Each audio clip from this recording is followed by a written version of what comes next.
नवी मुंबईत अनैतिक व्यवसायाविरोधात गुन्हे शाखेची मोठी कारवाई समोर आली आहे। तुर्भे MIDC परिसरातील एका लॉजवर टाकलेल्या छाप्यात पोलिसांनी 2 पीडित महिलांची सुटका केली आहे। गुप्त माहितीच्या आधारे पोलिसांनी बनावट ग्राहक पाठवून अश्वी लॉजिंग अँड बोर्डिंग येथे सापळा रचला। त्यानंतर छापा टाकत लॉजमधून 2 महिलांची सुटका करण्यात आली।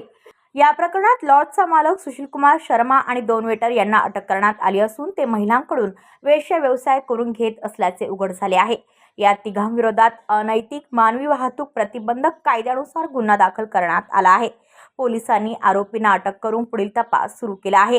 ही कारवाई गुन्हे शाखेच्या पथकाने वरिष्ठ अधिकाऱ्यांच्या मार्गदर्शनाखाली केली। ब्युरो रिपोर्ट, नवी मुंबई, पनवेल वार्ता न्यूज। आपल्या परिसरातील बातम्या आमच्यापर्यंत पोहोचवण्यासाठी स्क्रीनवर दिलेल्या क्रमांकावर संपर्क साधू शकता। दूरध्वनी क्रमांक 8652414343।